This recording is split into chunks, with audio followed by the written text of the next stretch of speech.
The human skull consists of 22 individually named bones interconnected through immobile joints known as sutures. The exception to this is the temporomandibular joint. The temporomandibular joint consists of the temporal bones bilaterally, superiorly, and the unpaired mandible inferiorly. We will begin our study of the temporomandibular joint by first taking a closer look at the temporal bone. The temporal bone is found bilaterally on the skull. This irregular shaped bone has processes or extensions of bone which serve as sites of muscle attachment. The first of which we will look at is the zygomatic process, which arches anteriorly towards the zygomatic bone, together forming the zygomatic arch with the temporal process of the zygomatic bone. The zygomatic arch serves as a site of muscle attachment for the masseter, one of the key muscles of mastication. Two additional processes of the temporal bone serve as sites of muscle attachment. First, the large mastoid process located posterior to the external acoustic meatus, as well as a more inferiorly located styloid process. The styloid process is typically quite recognizable as it resembles a stylus or the tip of a pen descending from the base of the skull. Located between these two processes, we see the stylomastoid foramen, the site of emergence of the facial nerve. The remainder of the temporal bone can be subdivided into two portions. The more superiorly located, flattened portion, known as the squamous portion, and the more rock-like extension, known as the petrous portion of the temporal bone.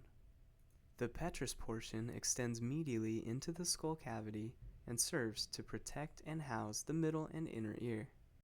On the medial aspect of the petrous portion, we see the opening for the internal acoustic meatus, the entrance point for cranial nerves 7 and 8 to the inner ear.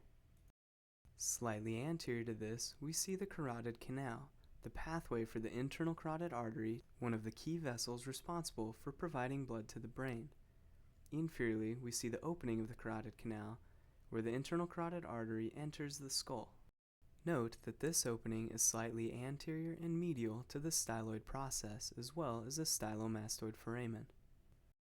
Anterior and lateral to these structures, we see the mandibular fossa, the depression on the inferior aspect of the temporal bone which serves as the site of articulation for the mandible. Immediately anterior to the mandibular fossa, we see the articular tubercle, a key structure which helps to provide stability to the temporal mandibular joint. We will now take a closer look at the second bone involved at the temporal mandibular joint, the mandible. The mandible, commonly referred to as the jawbone, serves as the site of attachment for the lower dentition, or teeth, and can be subdivided into the more vertically oriented ramus, located superior to the angle of the mandible, and the more inferiorly located body, located anterior to the angle of the mandible. Extending superiorly off the ramus of the mandible, we see the coronoid process, located more anteriorly, and the condyloid process, located more posteriorly. The coronoid process is thinner and serves as the attachment site for the temporalis muscle, while the condyloid process, or mandibular condyle, is broader and sits within the mandibular fossa, acting as the point of articulation for the TMJ. On the internal or medial aspect of the mandible, we can see the mylohyoid line, the point of attachment for the mylohyoid muscle, which serves as the floor of the oral cavity. Additionally, we can see the mandibular foramen located posterior to the lingula. The mandibular foramen is responsible for transmitting the inferior alveolar artery and nerve to the lower dentition. The lower dentition can be divided in the midline into right and left halves, beginning centrally with the central incisors, followed by the lateral incisors, and progressing laterally towards the canines, premolars, and molars.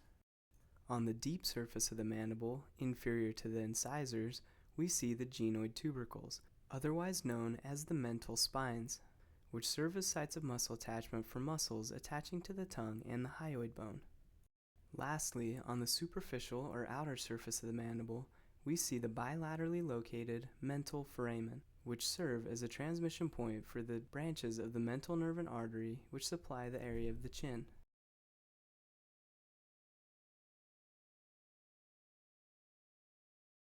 The TMJ is controlled predominantly by 4 muscles known as the muscles of mastication. 3 of these muscles are responsible for closing the jaw, while 1 assists in opening the jaw. The first of these muscles is the masseter, which attaches from the zygomatic arch and zygomatic bone superiorly to the angle of the mandible inferiorly. By removing the masseter superficially, we can now see the attachment site of the second muscle of mastication, the temporalis muscle. The temporalis muscle will attach anteriorly on the mandible at the coronoid process and assist the masseter in closing the jaw. By removing the temporalis muscle and taking a closer look at the deep surface of the mandible, we can see the last 2 muscles of mastication, known as the pterygoids. The lateral pterygoid muscle can be subdivided into a superior and inferior belly. This muscle attaches from the sphenoid bone medially to the mandibular condyle and articular disc of the TMJ laterally. When it contracts, it pulls the mandibular condyle as well as the articular disc anteriorly, thus assisting in opening the jaw. By pulling the articular disc anteriorly, this muscle assists in maintaining the separation between the mandibular condyle and the mandibular fossa throughout the entire phase of mastication. Lastly, attaching from the sphenoid bone to the medial aspect of the ramus of the mandible, we see the vertically oriented fibers of the medial pterygoid muscle. The medial pterygoid will assist both the temporalis and the masseter in closing the jaw.